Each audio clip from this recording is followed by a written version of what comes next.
Okay. Okay. Bismillah ar-Rahman ar-Rahim. Alhamdulillahi Rabbil Alameen. So this is the 29th, October 29th, 2017. And the title of this talk today is Imam Musa Strikes Back. But before we go into the title, Imam Musa Strikes Back, I would like to read a few ayats from Quran. Bismillah ar-Rahman ar-Rahim. لَقَدْ خَلَقْنَا الْإِنسَانَ فِي أَحْسَنِ تَقْوِيمٍ ثُمَّ رَدَدْنَاهُ أَسْفَلَ سَافِلِينَ. We have indeed created man in the best molds, then do we abase him to be the lowest of the low. But it goes on to say, except such as believe and do righteous deeds, for they shall have a reward unfailing. The word taqweem is mold, symmetry, nature, constitution. So it's saying that Allah subhanahu wa ta'ala made the human being with more potential and more possibility than anything in creation. And if he follows his God-given faculties on the highest level, he can ascend to the level higher than an angel. And if he takes the other path, he can become a living, actual, real card-carrying devil. In other words, out of everything that's created in the universe, the human being has more possibilities, more potential, and more opportunities to elevate, to evolve to the highest stage possible in creation. We're talking about creation. And we can see that in the ability of the human being to master science, engineering, technology, but he can't do nothing about himself. See, if it says in the Bible, man dominate the fowl of the air, the fish of the sea, everything that creeping and crawleth on the planet. Okay, it says Allah gave him, or God gave him dominion. That means rule over the fowl of the air, the fish of the sea, and everything. So, in the Quran, Allah subhanahu wa ta'ala lets us know that the human being is the Khalifa, that Adam was a Khalifa, and that this way Allah created him, because as the angels are not protesting, but they're making a statement that, oh Allah, you're going to create something in the universe that could have options. They could do this or they could do that, and they could even make mischief and, spread bloodshed. And the angels, they are perfect. They said, because we only hymn your praise. That means we only do exactly, we are programmed. And we can't do wrong unless you just let some from that other crew, Iblis, Shaitan, and them. The angels cannot do wrong. They just do exactly as Allah tells them. And the angels control the winds, the air, they do exactly as Allah tells them.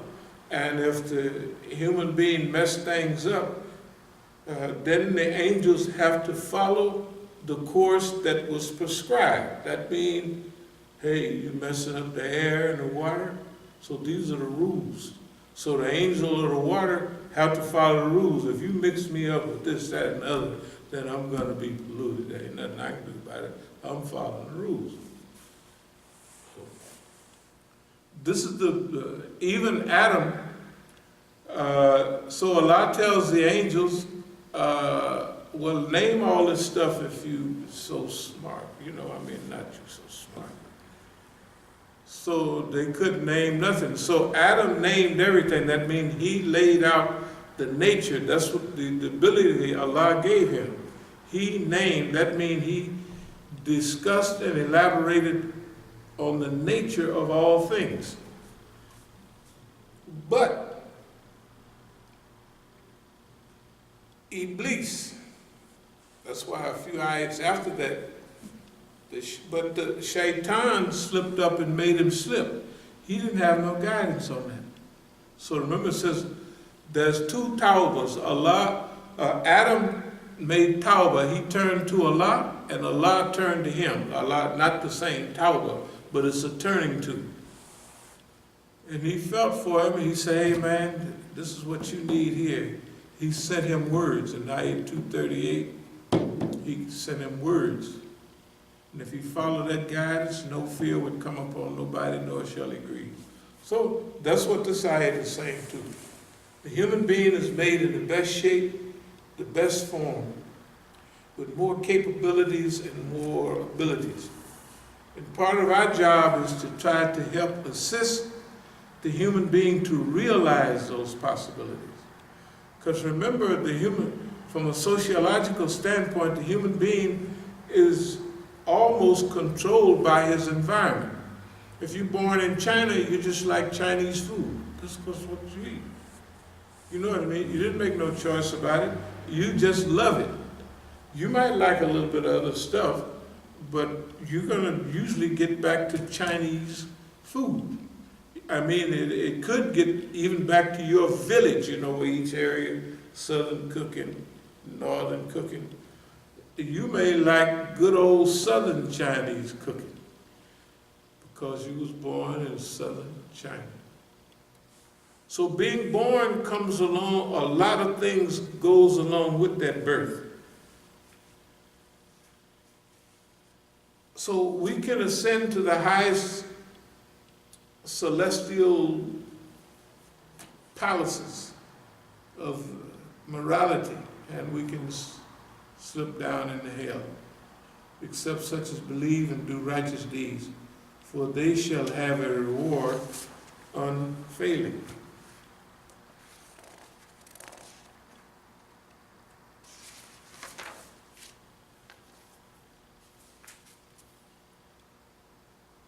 Let's see here,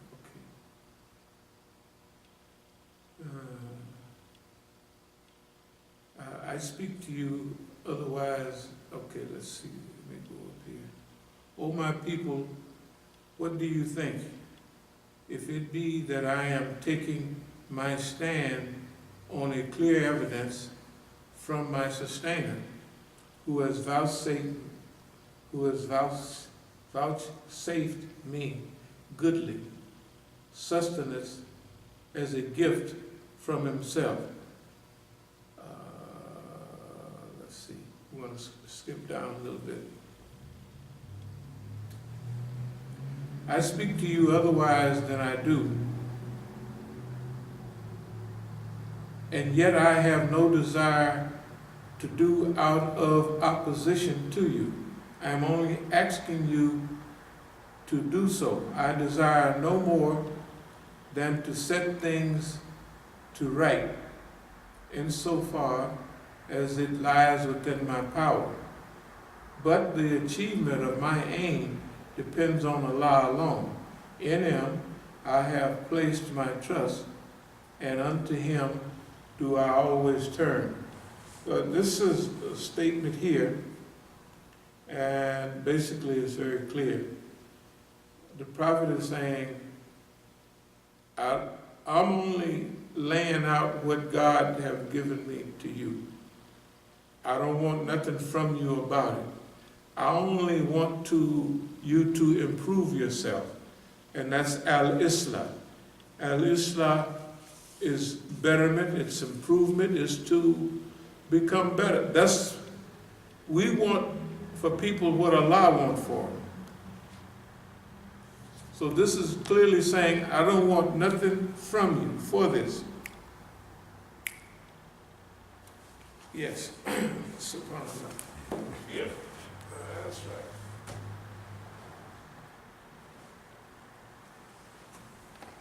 But they could probably hear me reasonably. Yeah, they can to hear you. make out what I was Oh, saying. no doubt about that. Alhamdulillah. Because, you know, we're in the studio, man, so. Yeah, that's right, we gotta use all the facilities. Okay.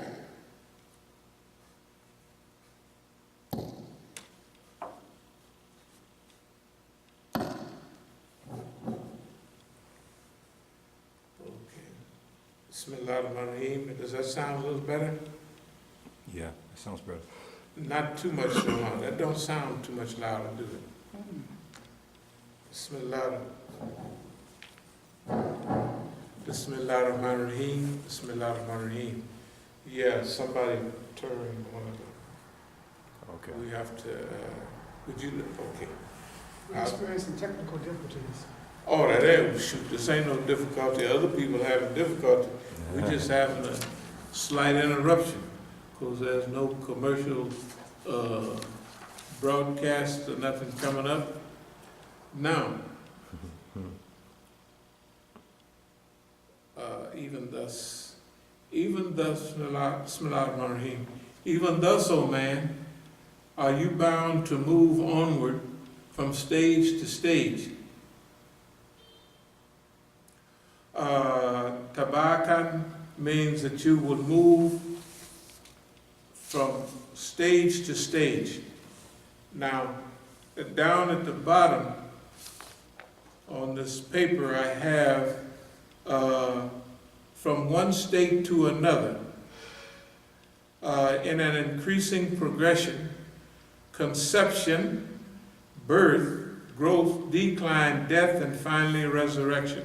Did that go up a little bit there? I figure which one of these, Yeah, I be forgetting myself. See if you can, which one of these? yeah. Why? Yeah. So anyway, if you look on the little handout I gave, it has, in number 10, it has from one state to another state in an increasing progression, conception, birth, growth, decline, death, and finally, resurrection.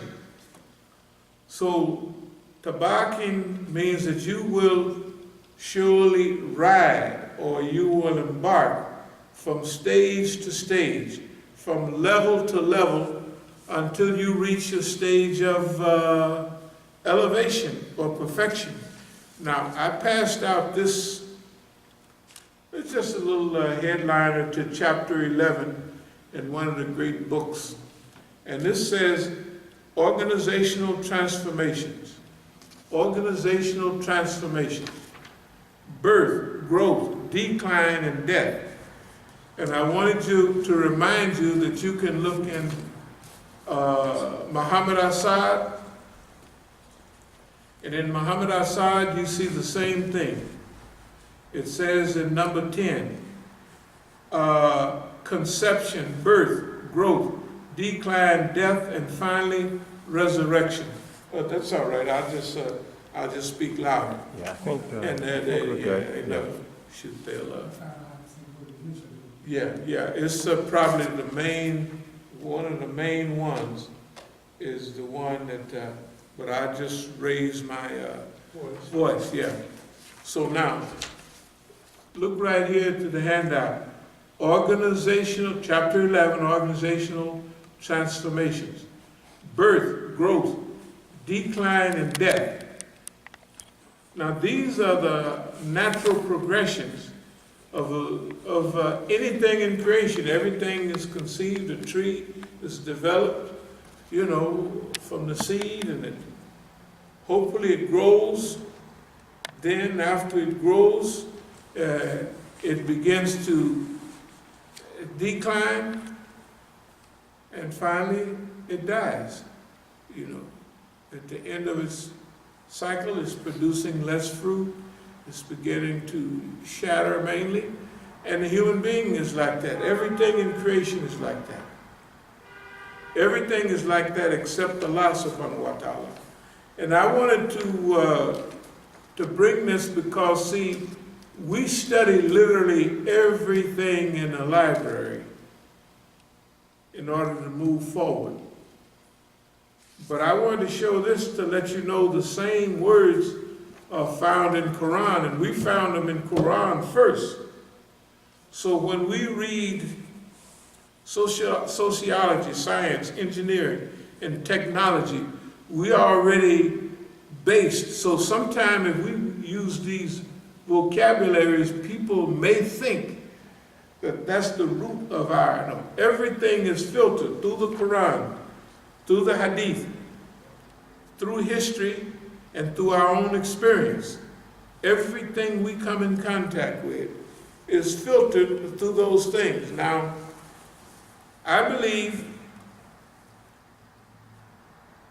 there are some organizations and some things that may be born and then they die. They don't even go through the cycle.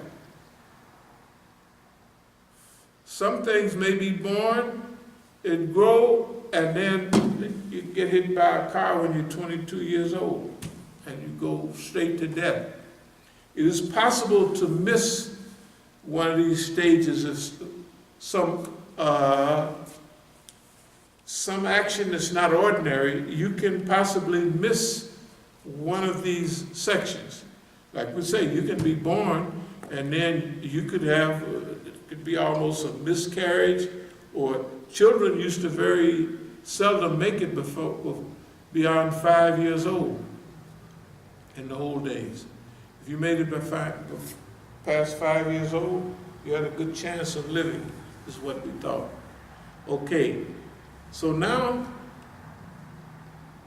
in movement, you have to think about movement too.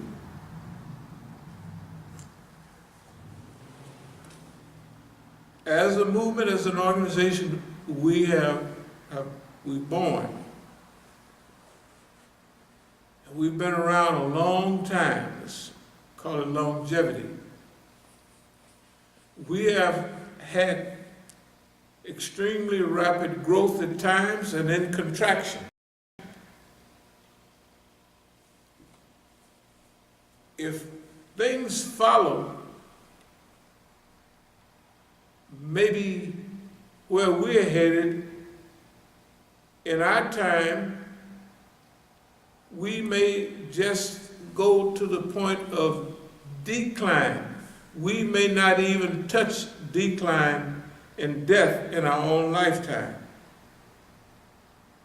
Why? Because the goals that we're shooting for, we always have written in old literature, we want to be a $150 million organization. We want to be a world-class organization. Well, what we're going to get to in Imam Musa Strikes Back, if we follow our own guidelines, we ourselves may die before the institution dies, which would be nice. But now all of us are going to go through, if we keep on being around. In fact, most of us are already into certain decline. When you start hitting late 30s and 40s, especially like in boxing and basketball. In weightlifting, it's different. In weightlifting, your strongest years is 37 and 38 years old. That's what they say. So you could, in weightlifting itself, you can be big time, you know, like powerlifting when you're 40. But usually in boxing, you're not going to be doing a whole lot at 40, and usually even in basketball, unless you get your right rest and stuff, you might be able to go out, but your knees and ankles will let you know something is, by that time you'll be in a decline. Now, we was messing with people a few months back, a couple of years ago, we was talking about age regression. And so some people said some things, you getting regression, you're getting older. Of course we're getting older, silly. But just like you see some old men go into when they get in their late 50s or 60s, they buy a red convertible to start wearing flashy shoes, trying to recapture some youth or something like that. You know what I mean?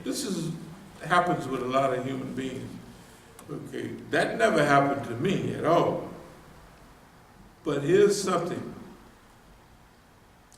Age regression, and I don't mean like, when I was telling the dummies about age regression, I didn't mean, okay, I'm 69, I'm gonna keep going back forever, pretty soon I'll be at 40 and 35. What I was telling them was, okay, if I'm 69 now, I may hit a spurt where just things are reflowering or whatever. But I know that for a couple of years, I was going back, and maybe I was back to where I could work as good and lift as much iron as I could when I was 65, actually 62 or 3. So I know physically I was doing, I already know that. I could tell when we was doing the work out there. I know by the way I was working, what my body tells you, because when I did that court, when I did that cement, then even last year, was that early this year, doing this paint, shoot, coming out twice a day with sweat gear on, and you just have, with sweat gear mean plastic. And them hot sweaty days, you don't even have to move. You can just put it on and sit under a tree and sweat. And don't sit in the sun, no sir. You know, you're gonna get your work, it's a sauna, like. Man, I was out there, I'd get out there early in the morning and get knocked out, take off all that dripping sweat all down in your shoes, then go lay down, get back up later on, and hit it again with sweat gear again. And sometimes I was doing it every day for a while, twice a day, and every now and then I would get 3 days. I mean 3 times a day. Maybe around 6 or 7 o'clock, I'd go and so age regression. That's what I was, okay. But Allah wasn't going to keep on, I'm going to keep on going back. Okay, that's just a gift from Allah. Okay, good. You have a good time. Yes, I did. Okay, fine. You got your age regression. That's as far as you're going, brother. You're not good. What, you think 60, 55? No. We're not, it don't go that way. Time goes that way. 69 is the new 49. Yeah, but what I mean is time goes that way. It don't go that way. You know what I mean? It don't go backwards.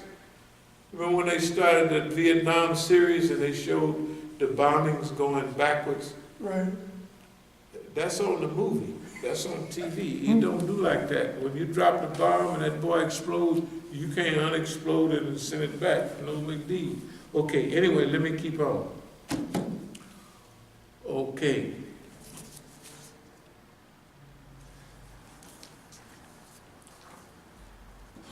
Now, this stuff about Imam Musa strikes back, you might think that this is going to be a negative striking back physically, but that's not what it is. Imam Musa strikes back is talking about opposites. How did we get where we are? I believe we got here by opposites.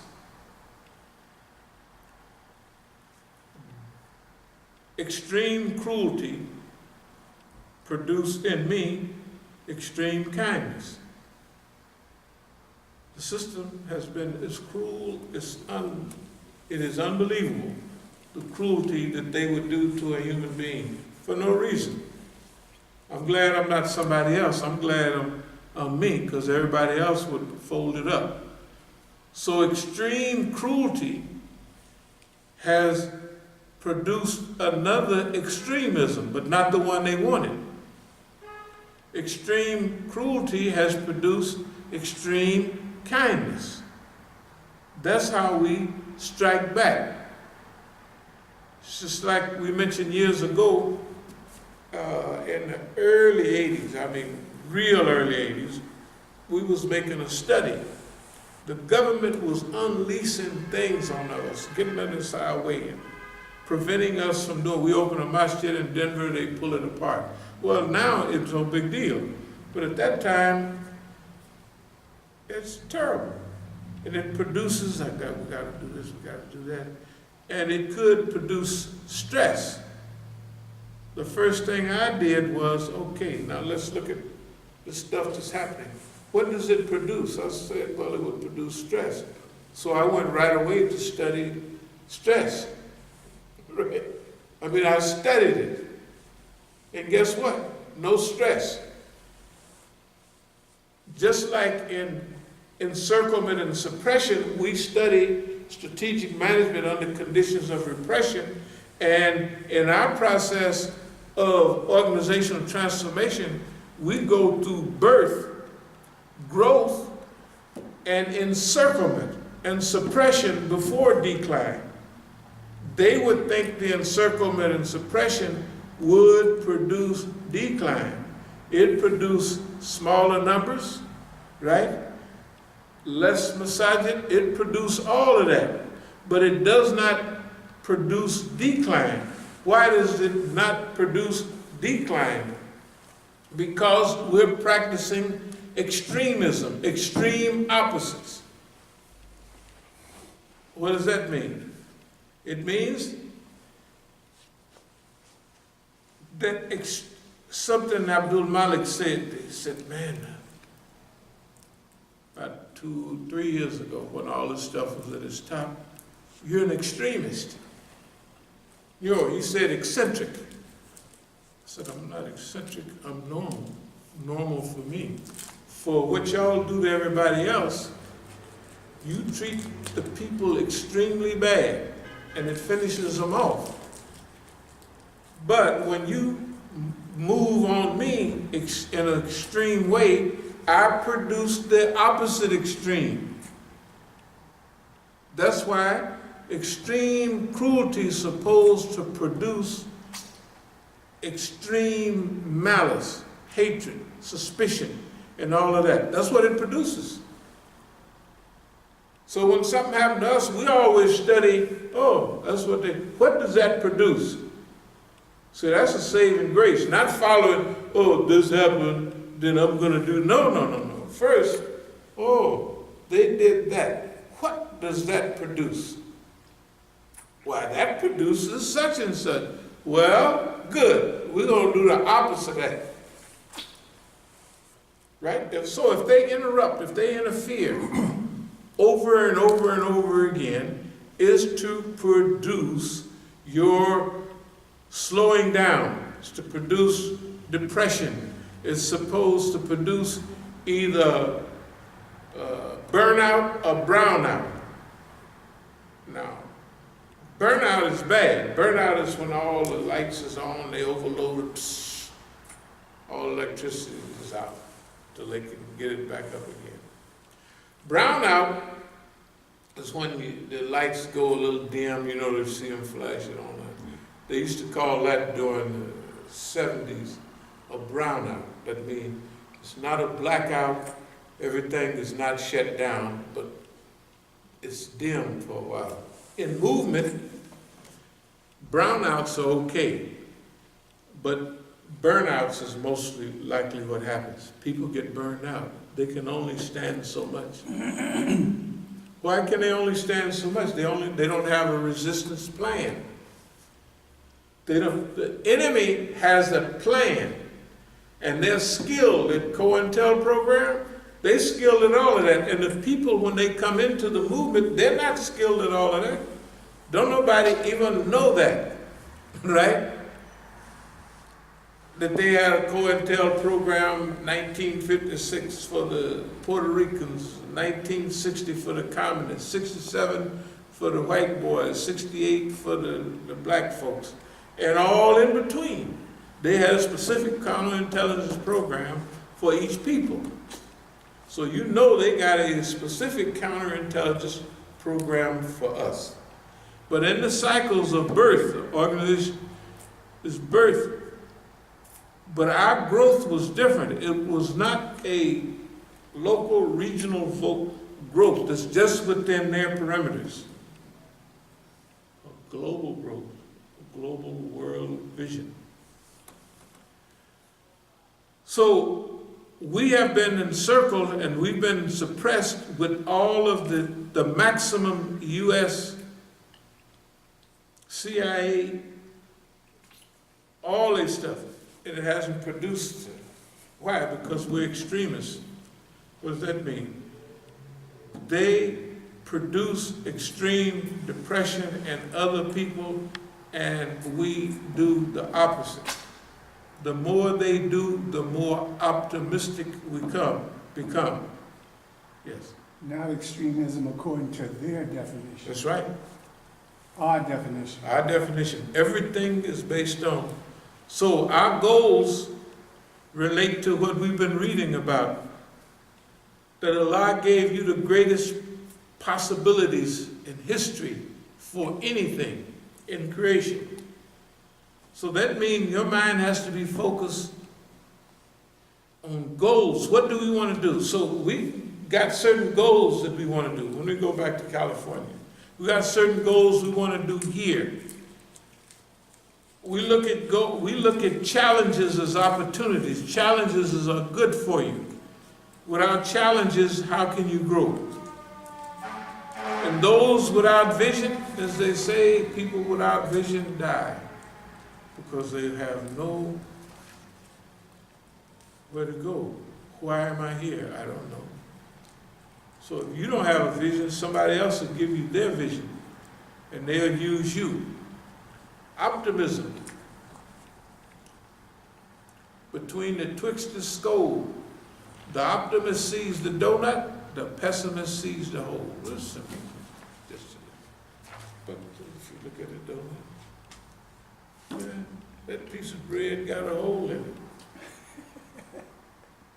Yeah, but look at all around it. That's what it, This is just a saying, but that's true. Glass half empty or half full. Now,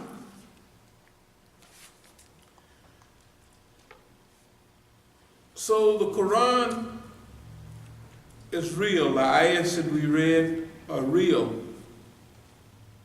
But now,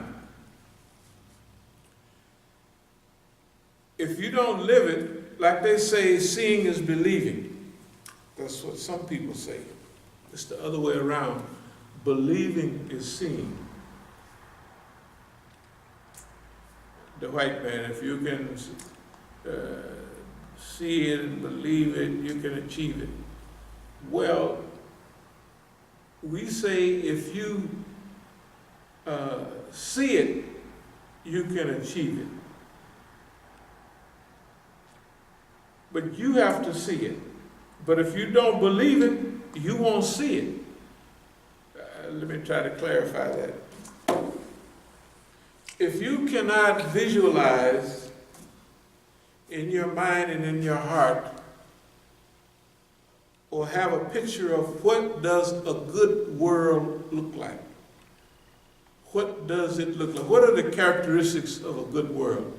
This is like if you get married. Remember we do all that marriage counseling? First thing we tell everybody is, do you have a marriage plan? No. I said, would you start a business without a business plan? No. Would you play on a team without a training plan? Would you do anything